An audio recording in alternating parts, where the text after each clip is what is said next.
Got the old red on. Hi everyone, Anthony Fantano here, the internet's busiest music nerd, and it's time for a review of the new War on Drugs album, Lost in the Dream. Philadelphia rock band The War on Drugs, this is their third full-length LP, following up what was pretty much their breakout album back in 2011, Slave Ambient. An LP that I did not love, but did appreciate for its punchier tracks like Come to the City, as well as its pretty novel mix of genres like psychedelic rock, folk rock, krautrock, Americana, and the singer-songwriter stylings of artists like Tom Petty or Bruce Springsteen. In a nutshell, this record to me was kind of like combining the music of Noi with Bob Dylan. I thought the combination was a great idea. I thought these sounds were really trippy, as well as vivid. I thought there were some great songs on this record, but all too often I found the tracks on here sort of getting distracted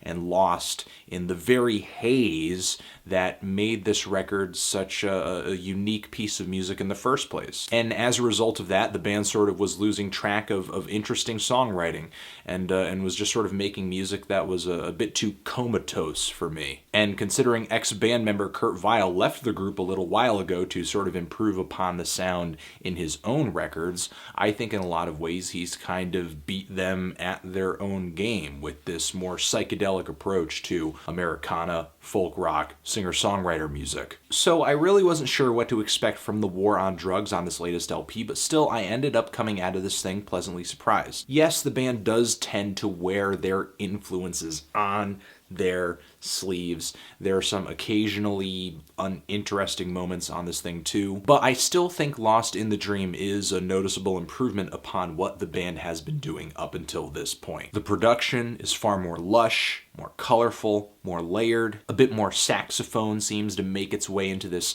sea of delayed panoramic guitars. And the band also continues to deliver fast-paced, ethereal rockers, barn burners with fiery guitar solos and really tight drumming. Tracks like Red Eyes and An Ocean Between the Waves, two of my favorites on this entire LP. Really explosive moments on this record that I like a lot, but some of the more toned down songs on this new LP from the War on Drugs, specifically the song Disappearing sort of has me feeling like I'm listening to an extended version of the Miami Vice theme song. Just a really lackluster 80s style new wave slow jam. However, the very blatant new wave influence that the War on Drugs showcases isn't always a bad thing. For one, I think these aesthetics are embraced and executed really tastefully on the song Burning, which immediately as the track hits, it feels like I'm listening to a New Order song. And not just sort of in the way that they're emulating it, but it hits me with the same rush of emotion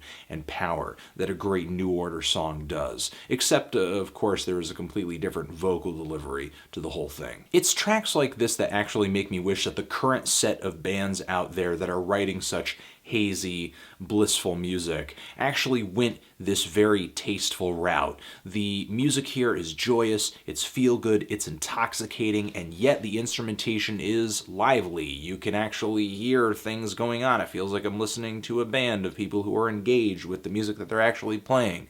They're not about to go to sleep. I feel like I'm listening to a revision of Bruce Springsteen's Dancing in the Dark with a fog machine blasting at it from every single direction, and like maybe some laser lights or something. And while I'm not always totally in love with what frontman Adam Grandusile is doing with his vocals, I can't really deny that what the War on Drugs does with the momentum of their tracks, the colors, the effects, the layering, the progression of their songs, it's all pretty enthralling for the most part. Like with the opener Under the Pressure, which starts off with just a guitar, some drums, vocals, kind of feels like I could be listening to a Tom Petty and the Heartbreakers track. It's passable, it gets a little drab after a while, but in the second third of the song, some synthesizers, some horns come in, the drums really start to pick up, and that's when the track really starts to become just, whew, I'm really starting to fall for it. It becomes seductive. It becomes enveloping with all these sounds that it's presenting. It's just like an ocean, a wonderful ocean of wonderful sexiness. And in the last third of this song, there is a pretty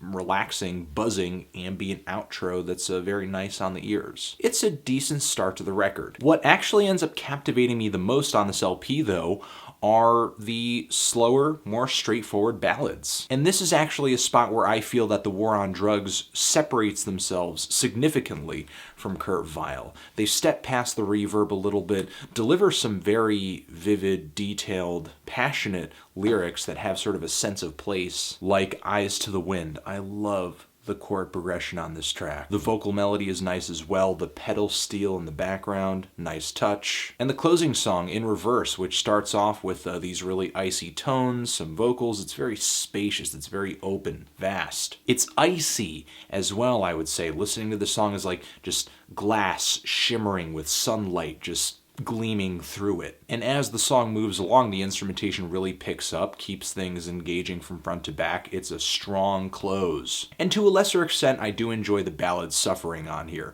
It does get a little too hazy for me at some spots and a little too drawn out, but it is one of the prettier tracks on this LP as well, especially with the very beautiful, expressive guitar solo in the second half of this track. And outside of that, there aren't a whole lot of other songs to address on this LP, other major highlights, and that's because there are just 10 songs on this record. However, it takes up more than an hour of runtime because the War on Drugs does not hit you with a ton of songs, they hit you with songs that have a ton of length. And on this record, much more than their last record, I think they're doing a better job of justifying these lengths of songs that run almost 9 minutes or 8 or 7. Because a lot of the time, while there are some pretty simple, straightforward verses and choruses on these tracks, the band really takes their time building them up, jamming, leaving space in between them. There's not a lot of urgency to move from point A to point B on these tracks. The band sort of takes it at their own pace. And I don't really mind them waiting and sort of letting the tension build to shift from one area of a song to another, since the instrumentation, the performances on these tracks typically are so tight and nicely put together. Again, the vocals aren't the most enthralling in the world, and I do think there are a few tracks on here that run pretty mundane. But the songs are definitely of a higher quality on here. The hard-hitting and fast-paced tracks are fantastic. Overall, it sounds like the band really did a much better job of adding detail into their music on this thing, and it really feels like they fussed over the material on this thing longer. I'm feeling a strong 7 to a light 8 on this thing. Transition. If you've given this record a listen, what did you think of it? Did you love it? Did you hate it? Why? What do you think I should review next? And that's about it. Anthony Fantano, music review forever.